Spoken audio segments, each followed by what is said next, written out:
Позната мелодия, нали? Държавата Абсурдистан. Случвало ли ви се някога да се докоснете до невероятните чудеси, които стават в тази държава? Не? Какво няма? Няма такава държава. Как няма? Ние абсурдистанците казваме и има. Какво не може да бъде? Може. Къде още може? Държавата Абсурдистан, спокойно без гримаса. Не търсете я по карти, няма я в атласа. Не бе, не че е мираж или пък измама, тя реално си е факт, но държава няма. Всичко в Абсурдистан звучи невероятно. Ако пък не е абсурд, значи е обратно.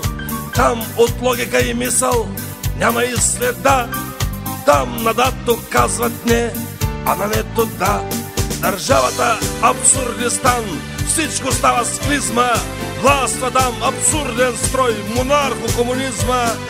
Царят ушким не е цар, а само фигурира, а пък племето в страни гледа му сира.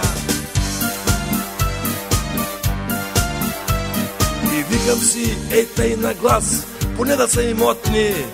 Не бе, всички там са бедни, гладни, безработни. Нивите им, виж братле, станали ливади, а картофите им чакат земетресение да ги извади.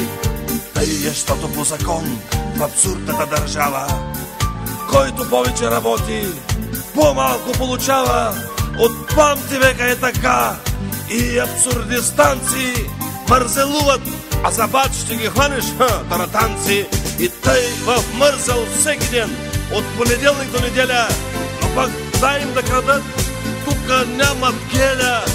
Бъгано е с крадци и с хайдуци разни, но и тука пак абсурд, каучите им празни. Тъй е, щом в Абсурдистан хайдуци управляват, там дори за хайдутлук медали се раздават. И мечтаят в розов блян, там деца и внуци, да успеят някой ден и те като хайдуци. Абсурдистанските мъже са живи талибани, лягат, стават все с една мисъл, но и тука пак абсурд, дори май прикаляват. Какви мъже са, щом на тях педали управляват. И тъй в веселие и в худош или в магикански живее абсурдният народ, Булгар абсурдистански. Какво ти надо там за тях и каква Европа? На тях последният им шанс остава май от топа.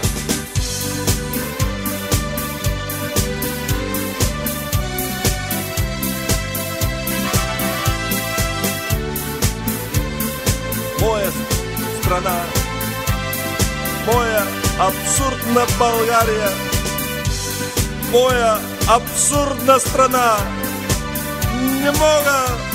Не мога повече, не издържам, ще избягам. Не мога.